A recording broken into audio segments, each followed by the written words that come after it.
Selamat siang pemirsa sekalian, kita ketemu lagi di Ngopini. Kita bahas mengenai seputar isu-isu kehutanan dan konservasi, dan kali ini kita akan membahas mengenai peredaran satwa dilindungi di Indonesia, termasuk yang mengalir ke luar Indonesia. 2 minggu lalu kita dikejutkan oleh liputan AFP bahwa ada orangutan tapanuli di sebuah fasilitas penangkaran gitu di India, namanya Vantara, milik salah seorang terkaya di Asia, keluarga Ambani.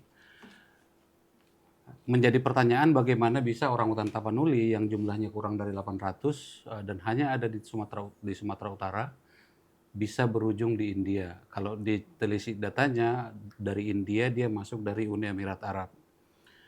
Pertanyaan berikutnya adalah, apakah memang cuman hanya orangutan tapanuli? Nah, ternyata banyak informasi bisa nanti di googling mengenai Vantara pakai V. Ternyata banyak satwa dilindungi dan tidak hanya dari Indonesia, dari Brasil, dari negara lain juga banyak di sana. Kita kemudian melihat ke dalam negeri, dan sekitar Mei, Menteri Kehutanan Raja Juli menandatangani sebuah keputusan yang pada intinya membolehkan mengirim 33 satwa dilindungi ke India, ke fasilitas yang sama, ke Vantara juga. Dan ini sebenarnya sempat menuai kecaman dari banyak aktivis konservasi, tapi seperti biasa kafilah ini ya berlalu, tetap saja dikirim ke India. Nah, bersama kita saat ini sudah hadir 3 narasumber. Bang Panut Hadisiswoyo. Halo Bang.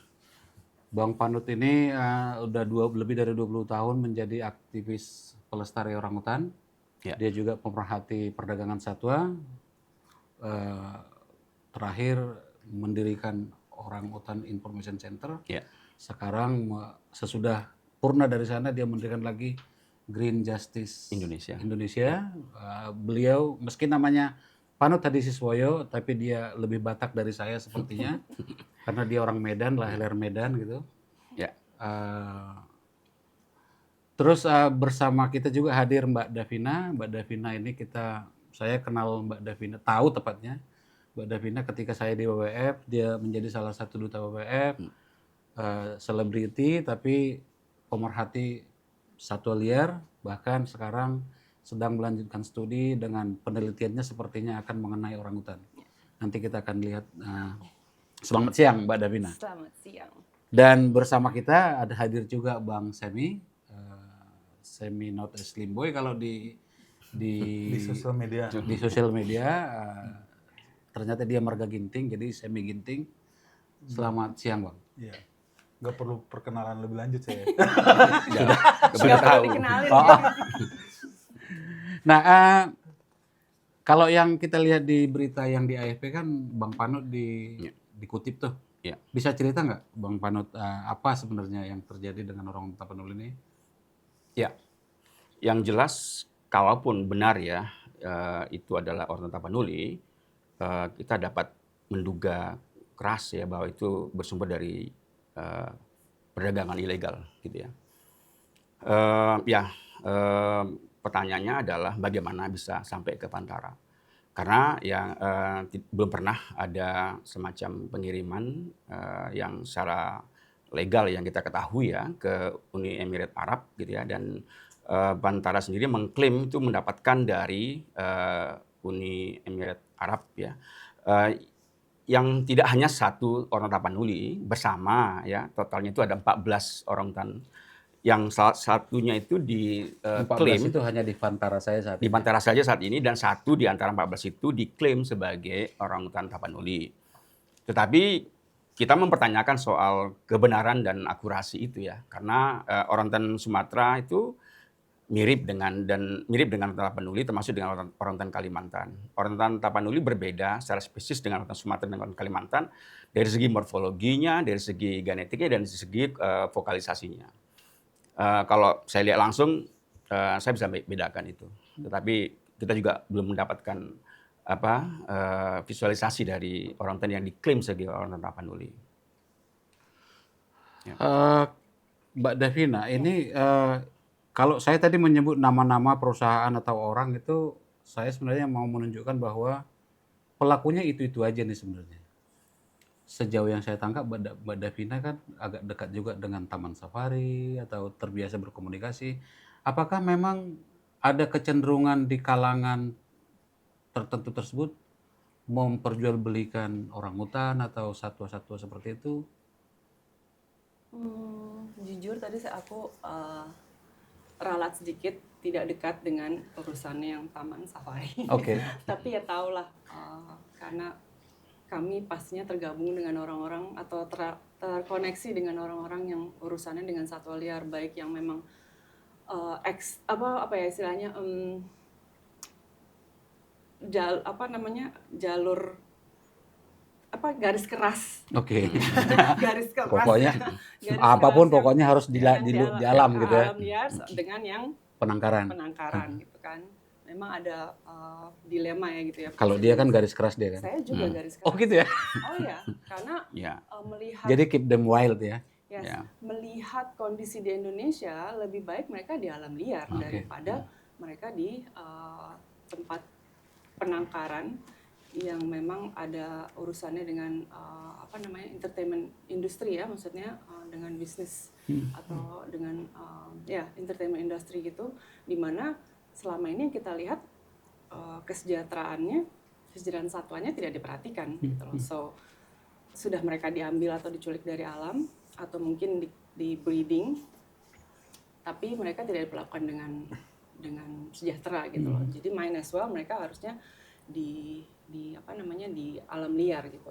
Dan sebenarnya satwa liar ini kan ada fungsinya atau ada perannya ketika mereka itu di alam, bukan ketika mereka di captivity gitu loh. Tadi balik lagi ke pertanyaan Bang Timer, hubungannya apakah mereka ada kecenderungan apa tadi? Ada gak kepentingan ekonomi atau?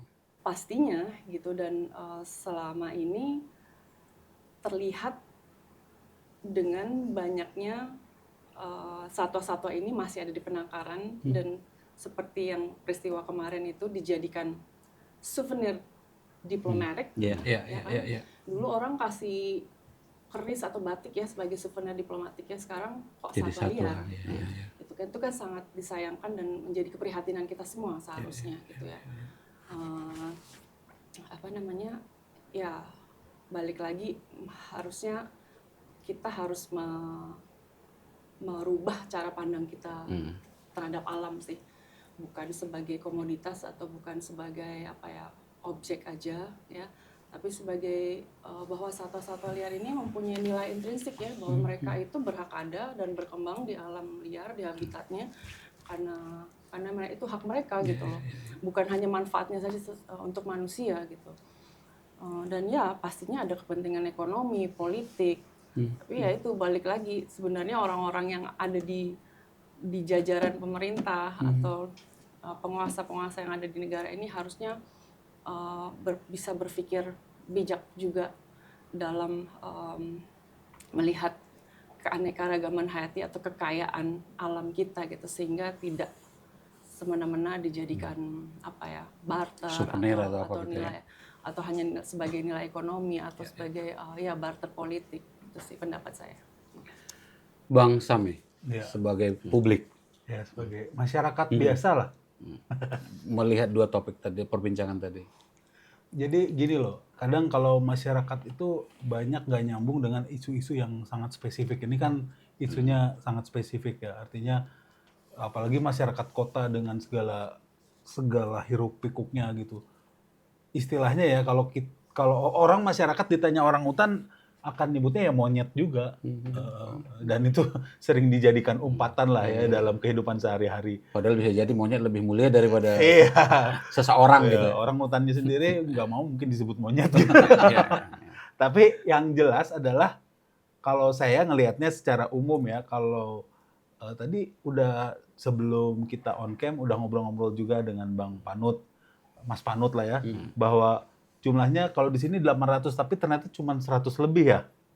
800 itu untuk penetapan beli. Oh. Jadi keseluruhan orangutan yang ada di 100.000. 100.000 lah, 100.000. yang di Indonesia dan terutama masih di Malaysia itu Iya. 110-115 ribuan gitu. Artinya kan sebenarnya sedikit sekali. Jadi kalau gitu kan berarti ada yang rusak nih habitatnya gitu ya. Karena kalau menurut saya nilai ekonomi dari orangutan apa sih kalau misalnya gajah kan diambil gadingnya, atau kalau orangutan apa ya, lebih ke entertainment mungkin ya. Orang juga memelihara dia untuk kesenangan ya, untuk jadikan pet, Kepuasan exotic gitu ya. pet gitu ya. Iya.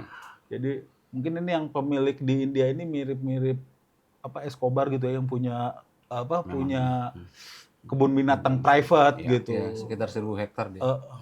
Nah, sementara kalau pejabatnya yang seperti Davina bilang, itu nggak bisa diharapin kalau di Indonesia. Ya, orang sekelas ketua MPR ini mungkin binatangnya lain ya.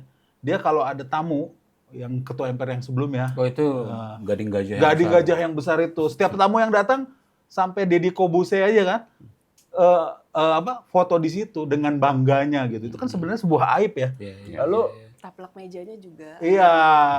Tapi dia bilang katanya itu imitasi. Ya, itu. ya sama lah dulu ada dulu pejabat melempar jam Rolex. Iya, katanya imitasi. Itu kan sebenarnya dosa yang lain juga ya. Berarti pakai barang KW deh. Yang jelas, jadi mungkin isu-isu seperti ini ya bagus juga kita angkat ke dalam podcast sehingga masyarakat tuh bisa relate dengan isu-isu yang spesifik, bahwa masalahnya itu bukan sekedar orangutan. Kalau orangutan tuh makin dikit, berarti ada habitat yang rusak. Karena orangutan ini kalau habitatnya rusak, dia nggak seperti manusia. Kita kepanasan, kita bisa ciptakan AC, kita nyalain. Kalau dia ya udah aja habitatnya rusak ya, dia akan mati, dia akan punah kayak dinosaurus gitu. Alamnya apa yang terjadi jutaan tahun yang lalu rusak, dia tidak bisa survive gitu. Nah, jadi ada yang masalah dengan alam kita. Kalau misalnya masuk ke situ Bang Panut, jadi masalah di alam satu hal. Ada juga pendapat bahwa perburuan ini lebih berbahaya daripada kerusakan habitat. Karena ini kan misalnya kita ambil orangutan. Selemah-lemahnya dia punya kemampuan adaptasi. Kalau sekedar hutannya dirusak, dia masih mungkin bisa. Tapi kalau perburuan seperti ini, apalagi ya gimana dia, kita dulu punya pengalaman dengan badak Sumatera. Pada tahun 80-an dianggap doom di Sumatera. 40-an itu sekitar 40 dipindah itu karena di hutannya dibikin HPH segala macam, pindah ke Eropa, ke Amerika dan mati semua itu. Baliklah yang sekarang salah satunya dibalikin ke SRS. Itulah yang sekarang beranak pinak. Nah, peredaran ini menjadi ancaman besar juga berarti kan. Nah, apa yang membuat peredaran ini tetap terjadi dan seperti tadi ada SK menteri bahkan gitu. Ya sebelum ke sana sih sebenarnya perburuan, perdagangan itu juga sebenarnya by product atau merupakan produk dari deforestasi. Itu nggak bisa dipungkiri ya bahwa perburuan, perdagangan itu sangat terkait erat dengan juga kerusakan habitat ya, karena semakin banyaknya akses gitu ya, kemiskinan, kemudian mengarah kepada eksploitasi satwa yang di sekitaran daerah yang mendapatkan dampak deforestasi gitu ya. Kemudian juga yang perlu saya sampaikan sebenarnya orang bilang bahwa perdagangan itu ya hanya perdagangannya saja. Tetapi bagi saya perdagangan satwa itu dimulai dari perburuan. Perburuan, kemudian koleksi, kemudian ya perdagangan. Itu kan nggak bisa dipisahkan. Nggak mungkin kan perdagangan itu ujuk-ujuk datang, dapat satwa. Pasti kan ada satu siklus gitu ya. Dan ini juga menjadi mindset yang kadang-kadang kita juga concern gitu ya, karena ketika perburuan misalnya ditangani oleh aparat penegak hukum ya itu mungkin tidak dianggap sebagai suatu pelanggaran berat, tindak pidana berat ya dibandingkan dengan yang memperdagangkan gitu ya. Perdagangan kan sekarang ini sudah cukup berat ya dengan Undang-Undang 32 yang sudah memberikan hukuman minimal 3 tahun. Kalau dulu kan Undang-Undang Nomor 550 itu tidak memiliki hukuman minimal gitu kan. Nah, sekarang sudah.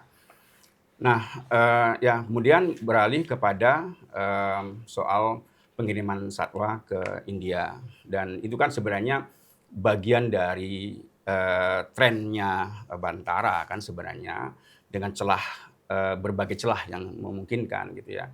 Kita melihat bahwa peningkatan peredaran ataupun pengiriman satwa secara ilegal ataupun trafficking satwa ke India itu cukup meningkat 3 tahun terakhir gitu ya. Bahkan setelah berdirinya Bantara itu trafficking satwa ke India itu cukup tinggi. Antara tahun 2023 sampai 2023, 2025 itu terjadi peningkatan hampir 100%. Misalnya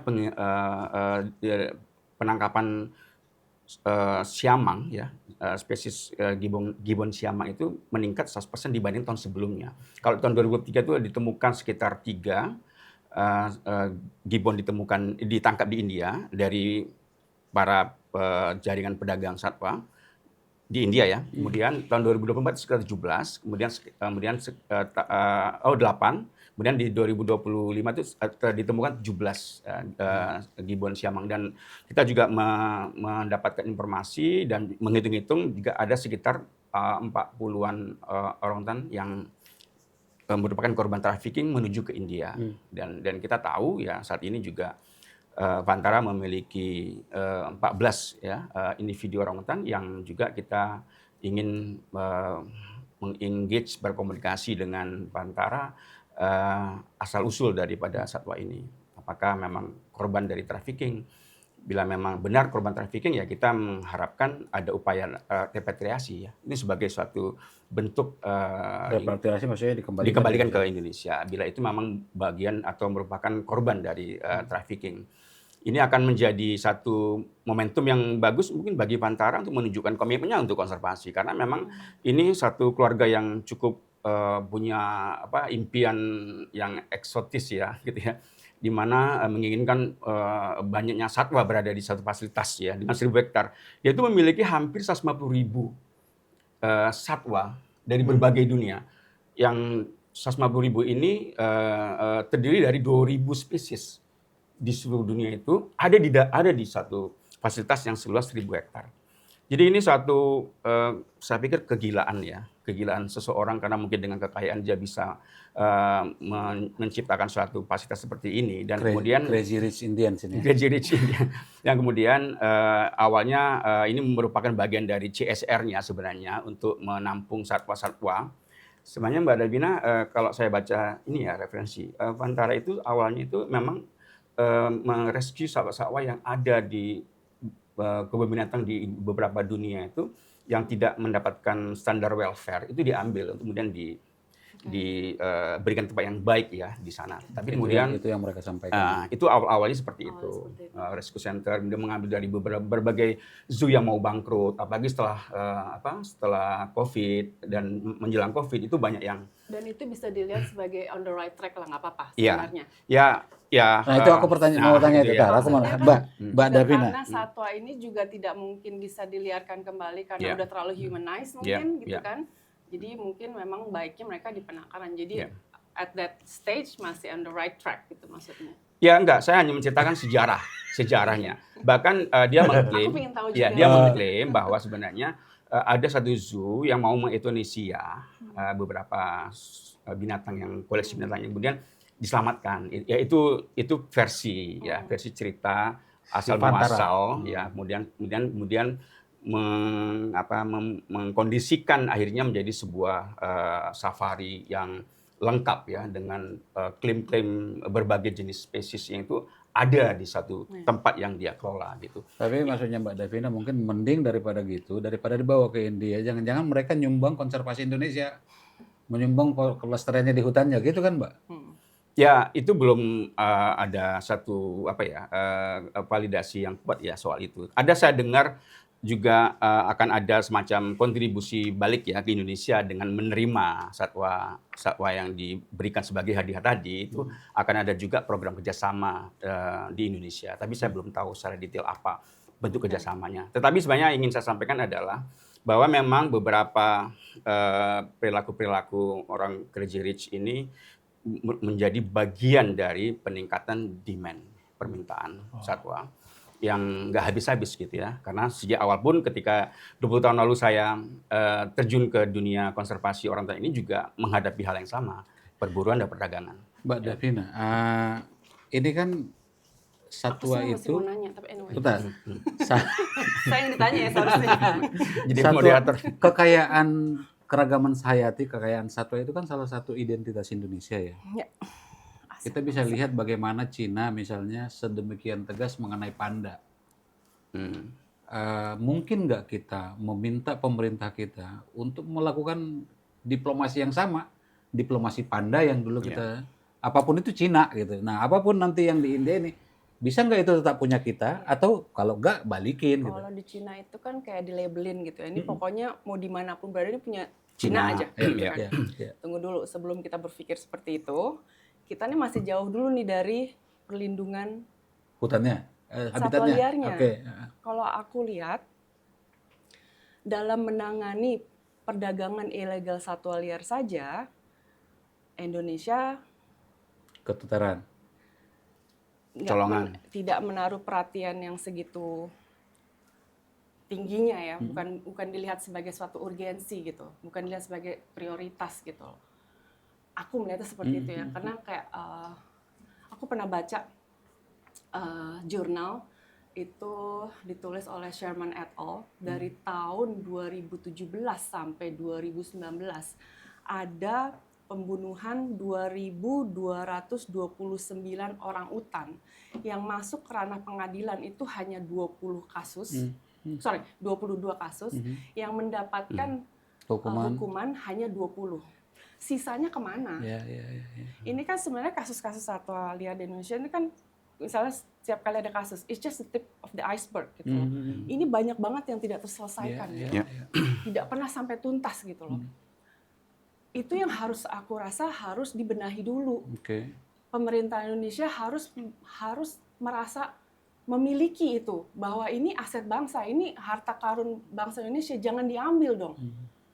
Itu punya kami, tarik gitu kan. Seharusnya kan juga kayak perdagangan satwa liar bisa ditemukan di Thailand, kok bisa yang tahu kepolisian di sana, di sini apa kabar? Harusnya kan di stop kerannya di sini, jangan sampai ke sana ketahuan. Malu loh sebenarnya, malu loh, kok taunya di sana, apa kabarnya di sini, gitu kan? Dan itu kan bukan pekerjaan satu level saja sih ya, maksudnya memang harus bekerja sama, harus bersinergi, harus istilahnya semuanya harus terintegrate gitu loh. Nggak bisa pemerintah aja atau NGO aja, seperti aku yakin Mas Panut juga dengan segala pembelaannya, dengan kampanye, dengan juga bukan hanya kampanye tapi maksudnya dengan aksinya segala, tapi kalau tidak didukung dari atas percuma gitu loh. Jadi sebelum tadi bilang bisa nggak sih kita satwa liar kita ini milik Indonesia ya, sekarang yang urusan perlindungan satwa liarnya aja dulu deh dibenahi gitu loh, karena kita kecolongan aja kayaknya biasa-biasa aja tuh. Kita sebagai aktivis Ini satwa liar, udah di media internasional kita nggak dengar satu statement pun dari pemerintah. ya kan? Kita sebagai aktivis kayaknya sakit hati banget gitu loh. Ini kok Kita bayar pajak nih, ternyata begitu gitu. nggak, maksudnya kita mati-matian gitu pengen supaya satwa liar ini tetap ada di Indonesia. Ini dikasih dengan gampangnya, bahkan misalnya ada kasus-kasus perdagangan ilegal satwa liar kayak kecolongan gitu, kayak dianggap ya berita aja, habis itu udah gitu, nggak pernah ada penyelesaian sampai ke akarnya gitu loh. Saya tuh nggak habis pikir gitu, kok ini negara kaya tapi kok royal banget sih gitu loh, kayak nggak apa-apa banget, silakan ambil, masih banyak gitu. Kok tidak ada rasa kepemilikan, rasa ini milik kami harus dijaga, karena ini satwa-satwa ini adalah aktor-aktor yang memberikan atau menjaga keseimbangan ekosistem di Indonesia, yang mana manfaat terakhir dari ekosistem yang sehat dan lestari manusia kembali yang menikmati. Apalah artinya pertumbuhan ekonomi ketika alamnya sudah tidak ada, gitu kan? Seharusnya bisa sejalan kan? Ini agak melenceng sedikit nih ketika aku pengen ngomongin ketika ngomongin konservasi, pertumbuhan atau pembangunan selalu kayak anti banget. Seolah-olah konservasi itu anti ekonomi gitu. Betul, padahal salah sebenarnya. Konservasi itu kan ada istilahnya gini, misalnya kayak di Loser gitu. Loser kita ibaratkan seperti rumah. Rumah itu kan ada yang boleh dimasukin areanya, ada yang nggak boleh kan. Kalau mungkin ruang tamu ya boleh gitu kan. Kalau kamar pribadi kan enggak dong, kamar tamu. Ya kita anggap ekosistem di ekosistem di Indonesia seperti itu juga. Ada yang bisa dimanfaatkan, ada yang boleh masuk tuh manusia ya berkegiatan, beraktivitas, tapi ada juga harus dijaga, harus disisakan dong gitu loh. Kan satwa-satwa liar ini juga perlu tempat gitu. They have the right to be here as much as you and me. Gitu. Gitu Bang. Emosi ya. Bang Sam, Pak Prabowo itu konon Dari orang hutan ke Prabowo ya. konon menyukai, misalnya salah satu yang saya pikir fenomenal lah, dia meski kalimat di medianya menyerahkan konsesinya untuk jadi gajah, Habitat gajah. tanah negara sebenarnya bukan punya dia itu gitu. Atau juga keluarga Pak Hasim misalnya, saudaranya juga menyukai banyak melakukan kegiatan konservasi. Nah, dalam situasi sekarang, ketika misalnya tadi Mbak Davina menyebut, dan kita melihat politisi kita tidak terlalu memprioritaskan konservasi seperti ini nggak hanya soal orang hutan kita jadinya, Bang. Iya. Punya harapan nggak kita dengan bisa nggak atau bagaimana kita agar mereka punya kepedulian itu, politisi dan segala macam. Jadi prinsipnya itu ya, kalau di Indonesia mungkin ini problem di seluruh dunia, bahwa kontribusi seperti yang Davina bilang tadi, bahwa kontribusi yang dihargai oleh manusia, bukan hanya pemerintah lah, masyarakat, masih kontribusi ekonomi, ya kan? Makanya kalau seorang pejabat bisa terpilih lagi ketika dia di tahun sebelumnya dia bagi-bagi duit kemana-mana, Bangun gitu. masjid, bangun gereja. Iya, jadi kalau seorang pejabat tiba-tiba melakukan konservasi orangutan kayaknya tidak terlalu menarik ya. Apalagi untuk masyarakat yang masih miskin, lu monyet diurusin, pasti begitu. Ya. Jadi memang itu buah si malakama. Padahal sebenarnya kalau ditarik ke zaman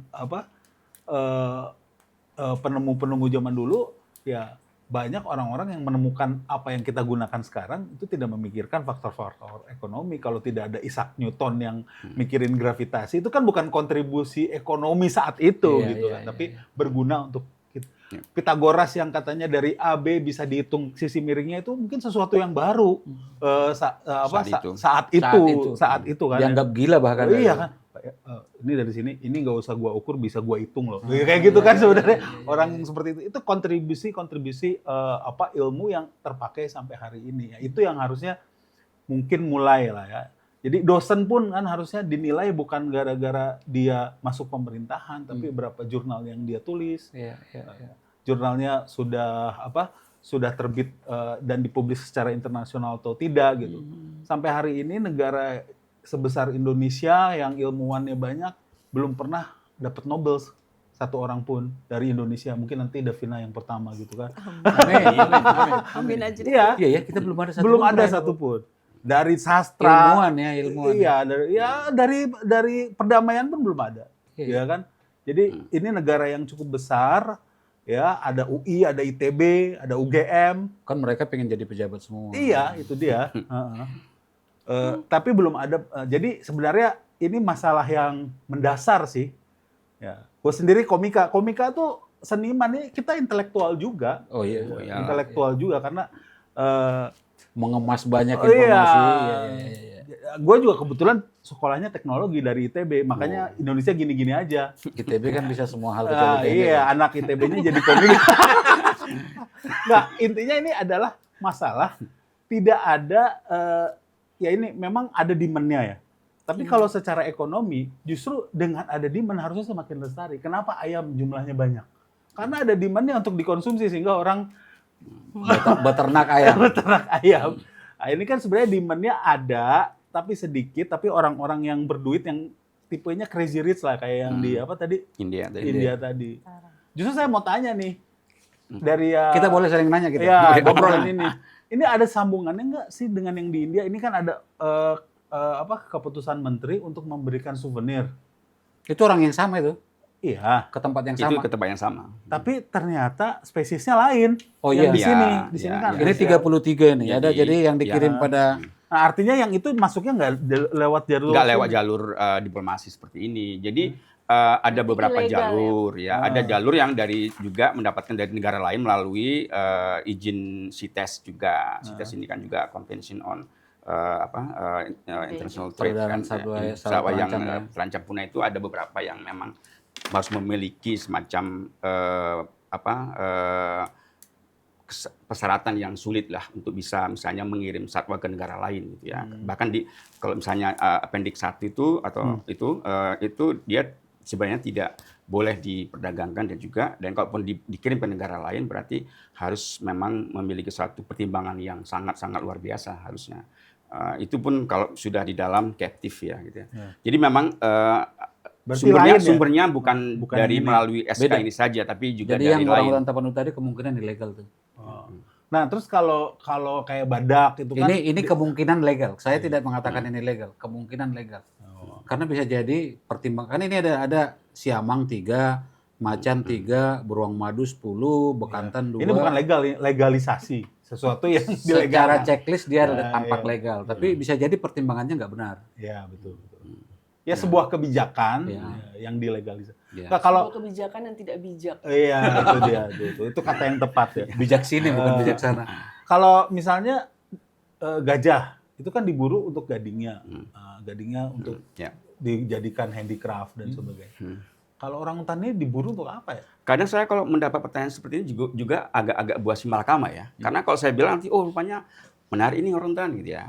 Tapi ini untuk sekedar edukasi ya bahwa ya atau sebagai suatu alert juga ya. Ya orangutan diburu itu bukan karena bagian tubuhnya seperti gajah atau harimau, tapi karena individunya, anaknya gitu yang diburu, diminta diperdagangkan itu ya anaknya yang memang Jadi dalam hidup ya, ya karena memang seperti manusia kan dijadikan pet lah ya. ya pet yang bisa dilatih. Tapi Bisa dalam konteks ini bisa jadi panjang Bang, bisa jadi untuk paten obat-obatan ke depan juga kan. Ya itu bisa jadi untuk penelitian Kan dia genetik dekat berikutnya. sekali dengan manusia itu. Kan 96,4% itu orangutan Sumatera itu di Sumatera itu dekat dengan manusia. Kalau 97 kalau Borneo itu 97% mirip genetiknya dengan manusia. Artinya dia tuh memang ya secara morfologi seperti manusia. Semuanya sama, jantungnya sama, semua otaknya hanya lebih kecil gitu. Tapi ya itu tadi kan sebagai spesies yang berada di hutan, makanya namanya orangutan. Itu tentu sebenarnya punya ini memiliki aset yang besar ya bagi dunia keanekaragaman hayati Indonesia yang harus kita jaga gitu, jangan sampai keluar.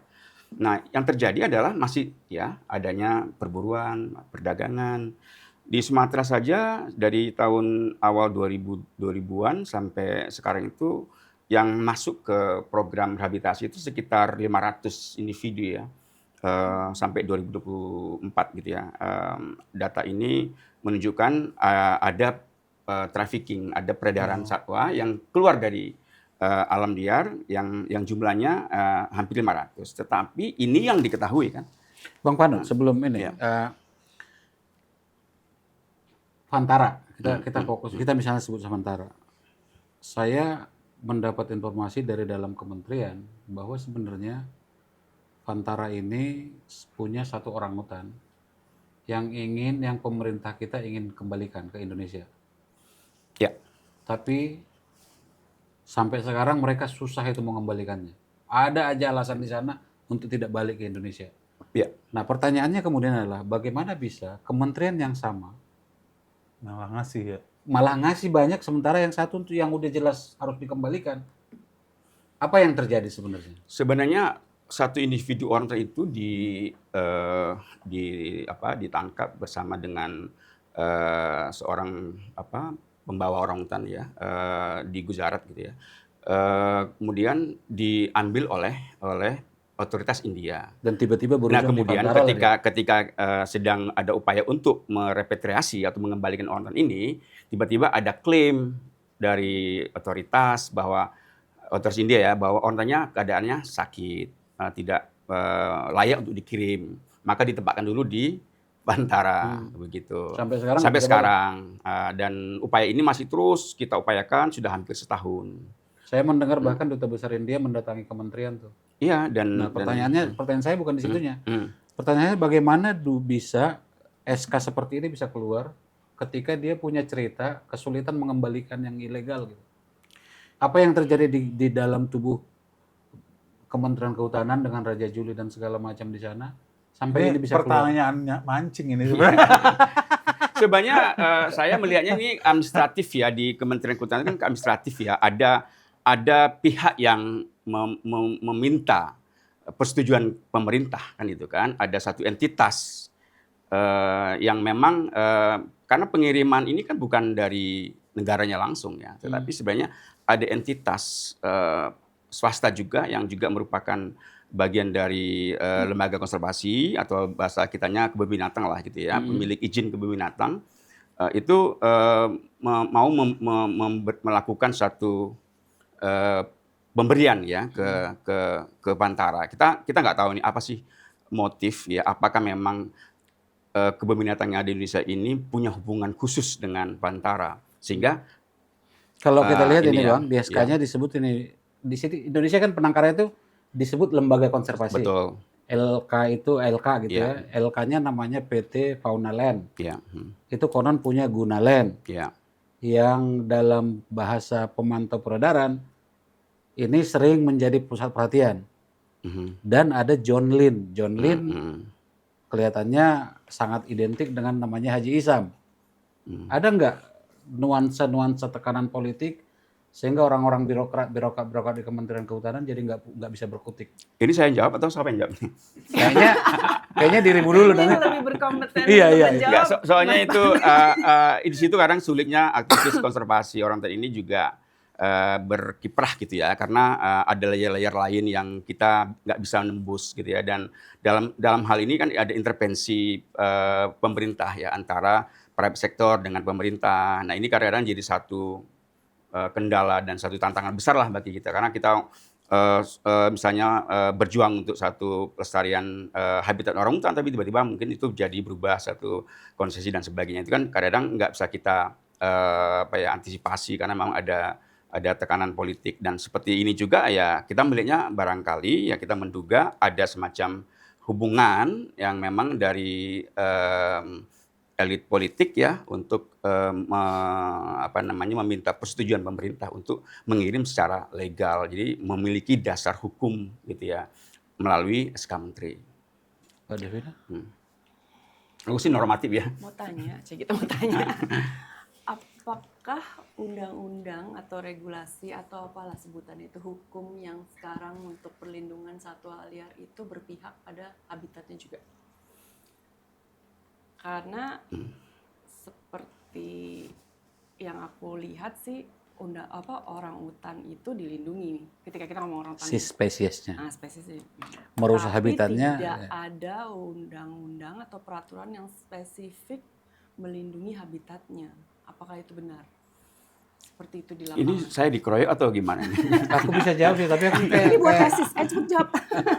Kan paling expert di sini. Enggak, maka saya nggak mengklaim juga expert gitu ya, karena pertanyaannya memang cukup ini. Tapi sebenarnya secara normatif ya habitat orang tadi kan dilindungi sebenarnya, karena habitat orang tadi kan ada di beberapa wilayah atau kawasan yang merupakan fungsinya sebagai kawasan konservasi, kawasan hutan lindung, hutan produksi dan sebagainya. Nah, ada beberapa celah, misalnya hutan produksi yang bisa dikonversi. Ada juga habitat orang hutan yang tidak di dalam kawasan hutan, ada juga di APL seperti di Tapanuli. Ada orang hutan Tapanuli ya itu banyak itu berada di hutan yang merupakan lahannya bukan kawasan hutan gitu ya. Jadi secara normatif on paper dilindungi gitu ya, on paper ya, bahwa ada payung hukumnya bahwa kawasan hutan merupakan ataupun habitat orang hutan itu secara otomatis harusnya dilindungi oleh undang-undang gitu ya. Tetapi kan prakteknya ya masih ada mungkin ya perambahan atau mungkin ada perubahan fungsi yang dari hutan lindung menjadi misalnya tiba-tiba tidak lagi hutan lindung karena ada tekanan kebutuhan perluasan lahan, ada food estate, ada perluasan juga untuk kebutuhan pangan dan sebagainya. Itu riweh lah dengan segala isu-isu itu gitu. Riweh. Itu Bangsa. melewati batas berarti kan, maksudnya? Maksudnya? Iya, habitat yang tadi Mas Panut bilang sebenarnya dilindungi, tapi tetap ditebas, tetap tetap dimanfaatkan untuk kepentingan manusia, pembangunan dengan Pembangunan. Ya.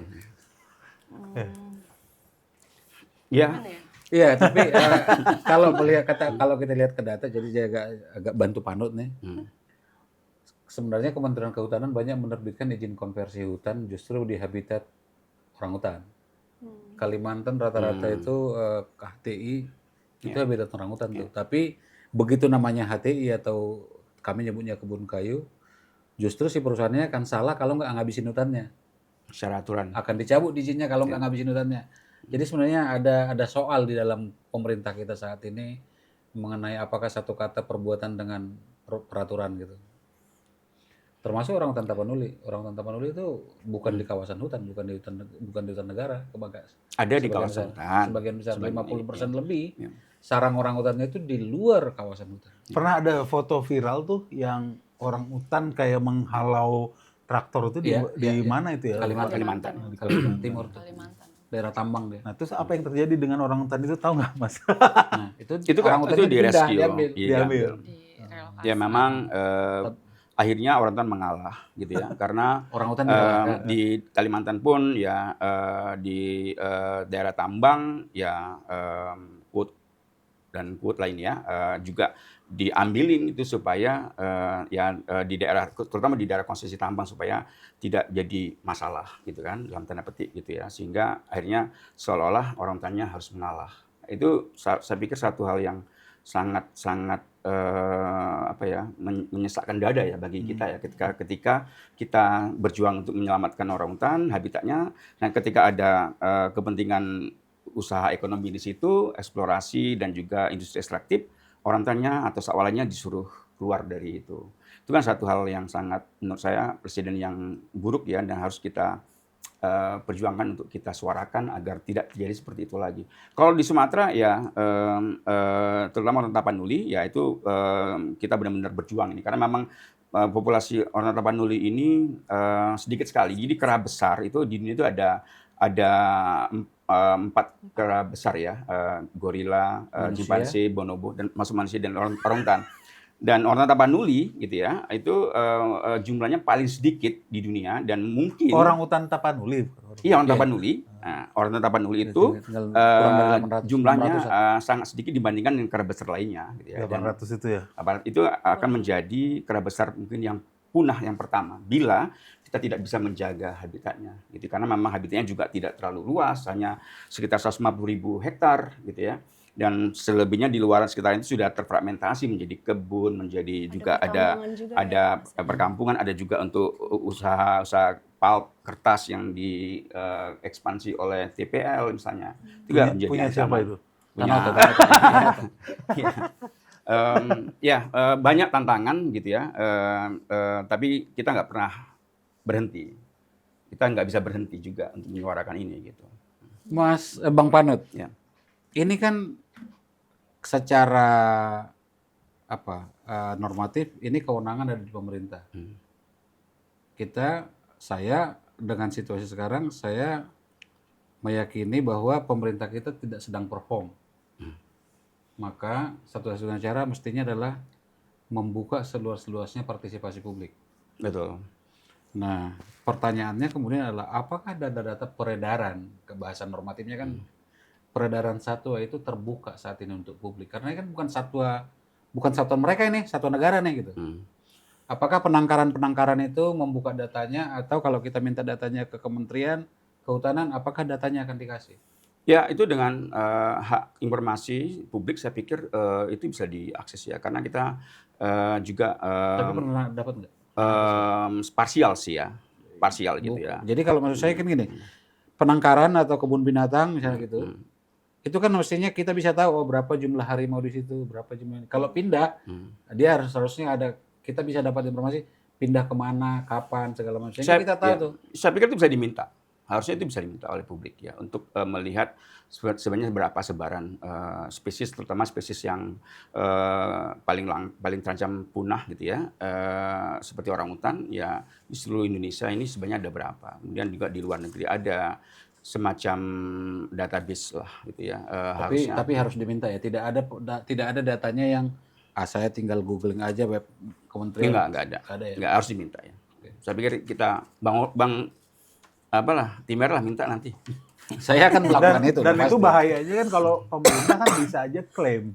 Nah, jumlahnya ada 1.000, ya, siapa juga yang mau sidak benar-benar dihitung headcount-nya benar-benar ada 1.000 gitu kan. Pertumbuhan ekonomi 5,12 itu juga kan bohong. Iya. Harus ada cara untuk memverifikasinya. Iya, nggak bisa diverifikasi kalau sekedar data.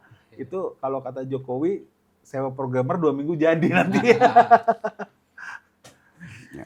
Mbak Davina, kalau misalnya ada, tapi nanti bisa. Ada satu concern. Tadi termasuk yang kalau saya ngikutin misalnya arah silogisme dari Mbak Davina. Kita pekerjaan rumahnya kita nggak kerjain nih. Hutan kita hilang terus. Bagus dong, ada orang lain yang peduli di luar sana. Jangan-jangan suatu ketika orang hutan di India kan lebih banyak daripada orang hutan di Indonesia.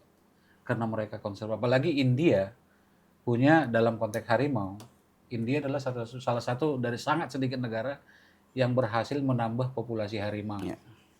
Badak pun mereka berhasil Badak juga menambah. berhasil. Kita selalu turun. Jangan-jangan sudahlah nyerah aja kita. Di Indonesia nggak bisa, udahlah biarin aja gitu. Gimana kalau ada yang begitu? Sebenarnya kita mau membangun atau mau mendiami bumi yang seperti apa sih? Kalau mau, jika ingin satwa liar itu ada di penangkaran, di kandang, bukan di alam, untuk apa? Mereka kan fitrahnya diciptakan oleh Yang Maha Kuasa, punya fungsi ya, punya peran ekologis yang sangat vital gitu di bumi ini. Gitu. Jadi ketika banyak ada di tempat lain, bukan di habitat alaminya, untuk apa? Dan manfaat alam apa yang akan kita terima ketika satwa liar di Indonesia itu habis? Hutan akan habis juga ketika tidak ada aktor-aktor ini yang mempertahankan. yang berperan. Kita nggak mau empty forest ya. Iya, empty forest sekarang kan kayaknya it's like going towards that ya, empty forest gitu. Pokoknya bikin pohon. Jangan sampai dong. Karena semua itu kan kita menyadari bahwa semua yang di alam itu kan atau semua yang ada di bumi ini kan terkoneksi, terkait satu dengan yang lain. Ketika satu sistem itu putus, it's just a matter of time akan ada krisis atau akan ada ketidakseimbangan, dan banyak sebenarnya sudah terjadi gitu kan, krisis iklim, kehilangan keanekaragaman hayati gitu kan. Jadi dunia seperti apa sih yang ingin kita ciptakan ketika satwa liar itu bukan pada habitatnya? Kita harus berpikir itu sih sebenarnya, harus kembali bijak sebagai manusia, dan kita jangan mengeluarkan diri dari bumi. Kan yang sekarang yang terjadi itu kan antroposentris banget ya. Kayaknya manusia itu penguasa banget. Di mana semua ini terjadi ya, semua yang ada di bumi ini untuk manusia. Iya, untuk manusia, ya, diolah manusia dan untuk manusia. Untuk kepentingan manusia. Untuk kepentingan manusia semata gitu loh. Masih antroposentris banget nih gitu loh. Kita mengeluarkan diri dari bumi ini, padahal kita sebenarnya bagian dari bumi gitu loh. Kita ini salah satu penghuni bumi gitu kan, yang kita depending on each other, kita saling bergantung satu dengan yang lainnya gitu loh. Itu jangan dilupakan sih gitu. Ketika kita mau ada cara pandang, pastinya kita semua mungkin cara pandangnya di sini biosentris ya kali ya, yang dimana alam dengan manusia itu bisa seimbang. Tapi kita belum sampai di situ, sepertinya masih di antroposentris ya kayaknya, di mana semuanya seolah-olah hanya untuk manusia gitu loh.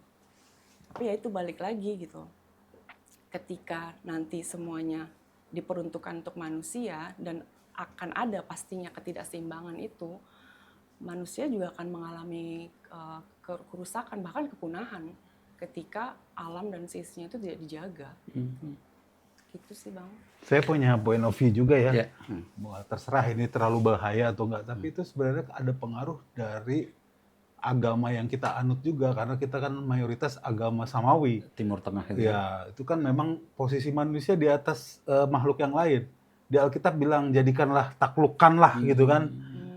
Jadi mungkin itu ada pengaruhnya gitu. Terus makanya kalau kita lihat ke Bali yang Hindu Bali, Iya. kita lihat di sana. Dan ini India. Iya, India ada 7 kampung ya kalau nggak salah di Bali itu yang mereka hidup barengan dengan monyet Bali ya, yang ekor panjang apa ya? Makaka. Ya. Jadi kalau kita datang ke kampung itu ya, walaupun agak nakal-nakal itu monyetnya, kadang ngambil handphone terus untuk blackmail kan kita kasih duit. Tapi kan itu bagian itu sebenarnya masih sehat ya, entertainment yang sehat, dan mereka tuh bebas di situ. Terus orang kampungnya juga hidup di situ karena kita orang Samawi itu bahwa manusia di atas binatang, ya akhirnya ya itu. Jadi posisinya itu nggak sejajar gitu kalau menurut saya gitu ya. Ya mungkin India, tapi seperti kata Davina, kalau jumlahnya makin banyak dan itu ada di taman safari atau di kebun binatang juga, fungsinya apa gitu, dia nggak ada di dalam food chain juga. Iya. Makanya contoh nih, Paris yang katanya hebat, kemarin itu banyak tikus ya di sana. Ya karena mungkin tikus ini kan berkembang biak, itu habitat mereka juga, tapi orang sudah mendesak di situ, akhirnya. Jadi kalau di rumah saya masih ada tuh biawak, masih ada. Apa yang di atas itu? Iya, saya di Pondok Gede ke sana ya, masih ada musang, itu nggak tahu tuh dari mana tuh.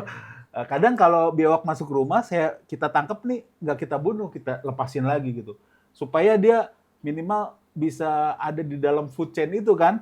Dia makan tikus, nah itu istilahnya hal-hal yang sebenarnya bisa kita lakukan lah di lingkungan kita yang kecil ini.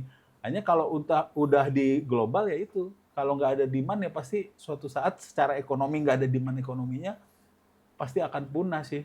Bahkan yang lucu nih kemarin nih, ini nggak tahu ya, ini kalau hiu tuh semuanya dilindungi nggak?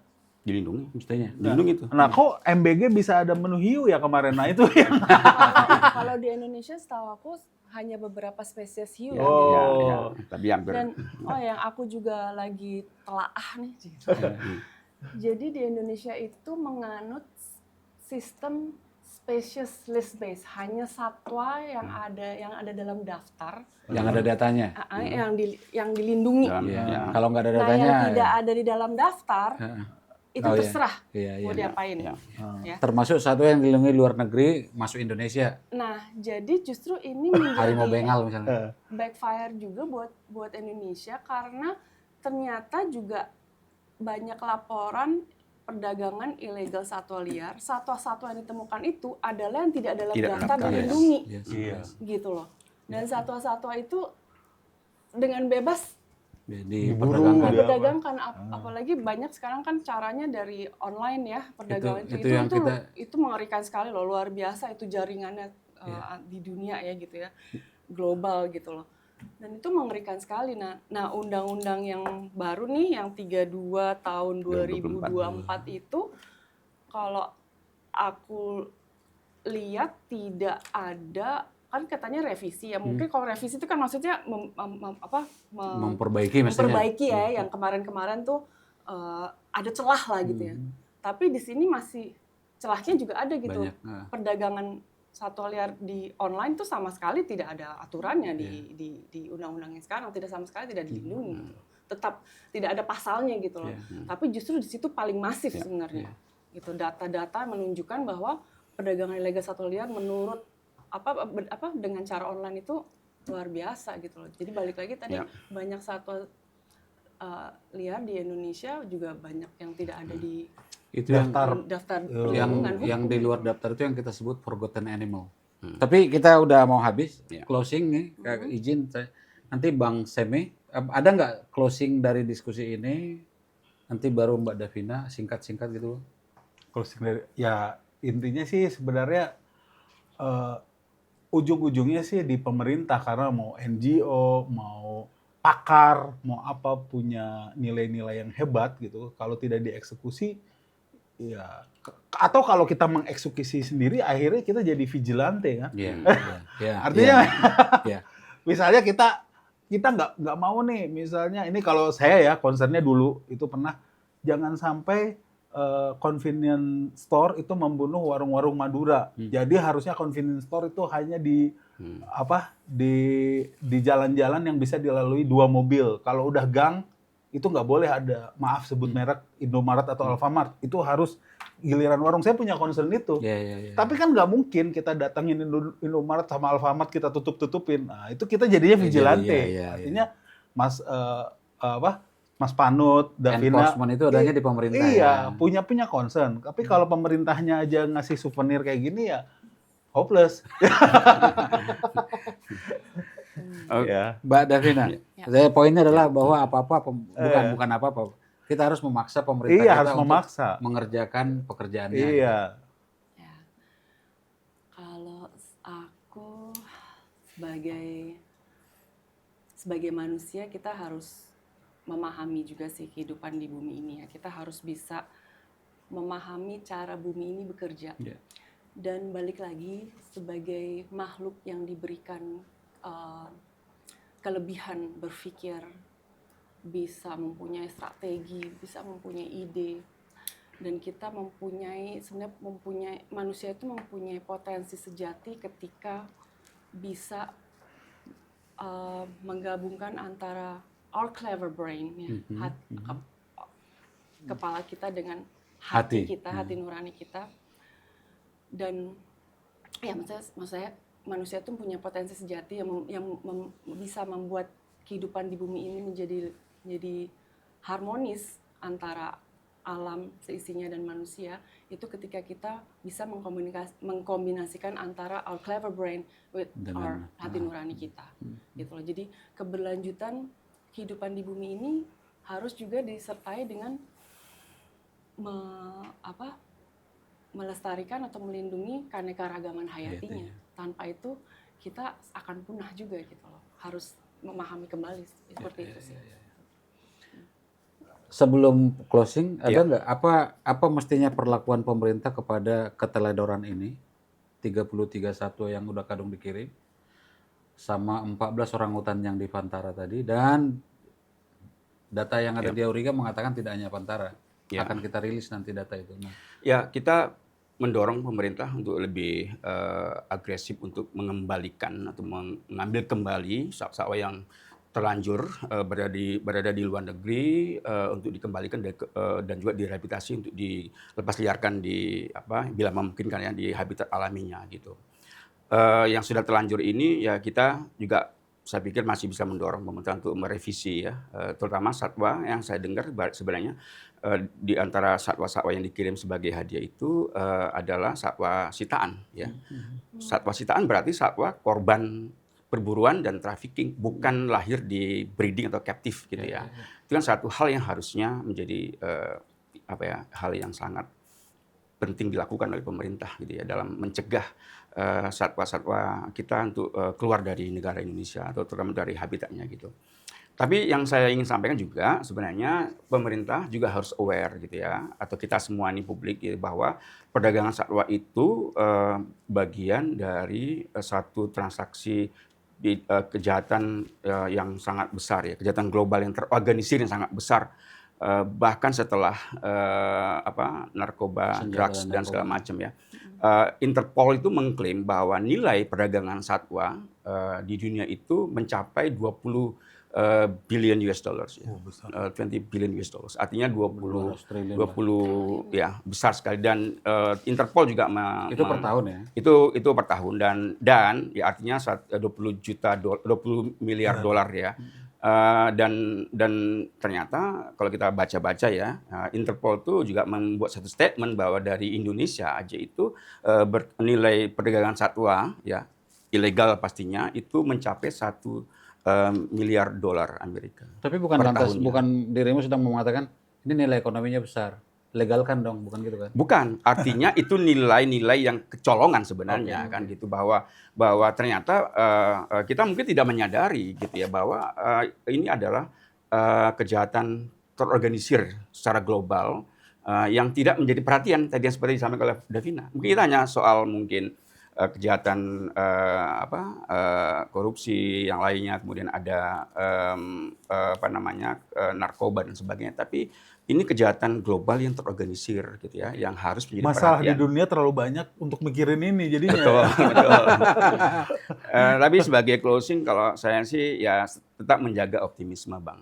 Gitu ya. Karena kalau tadi Bang hopeless ya, kita sebenarnya hopeless juga ini, Bang. Tapi tetap harus menjaga optimisme juga gitu. Kita tetap harus menjaga harapan terus. Itu tergantung kepada generasi sekarang. Kalau saya sih gini, buat target harus pesimis, kerjanya optimis. Ya, betul. Karena kalau kita harusnya tetap juga bisa bagaimana menciptakan generasi yang bisa menciptakan politisi-politisi baru nantinya 2029 yang memang peduli dan aware Politisi baru, Kaisang itu politisi baru. Itu. Aduh, pening kita. Prepare for the worst. Kalau dibilang muda itu. Oh, ya. Ya. Jadi agak stuck ini. Jadi demikian tadi perbincangan kita di sini. Berat apa yang diminta Bang Panut. Kadang kita putus asa, kadang gitu ya. Tapi menjaga optimisme itu menjadi keharusan kita untuk tetap seperti tadi dalam konservasi Indonesia. Karena seperti Mbak Davina bilang tadi bahwa kita mestinya menjaga keseimbangan. Kita tidak bisa hanya untuk hidup kita saat ini. Apalagi kita lihat banyak kemudian bencana-bencana yang akibat perbuatan manusia gitu makin meninggi di Indonesia. Kita biasa menyebutnya krisis iklim gitu. Tapi apapun seperti kata Bang Semi, pemerintah harus melakukan pekerjaannya karena kita membayar pemerintah, kita bayar pajak kita untuk membuat mereka bekerja sebagaimana yang kita harapkan dan menjaga keutuhan Indonesia termasuk keragaman hayatinya. Untuk satwa-satwa yang di luar, kalaupun misalnya tidak bisa dikembalikan, maka mestinya pemerintah mendorong agar Indonesia tetap punya stake, Indonesia tetap punya saham kepada satwa itu dan kepada manfaat satwa itu untuk yang bisa dipulangkan.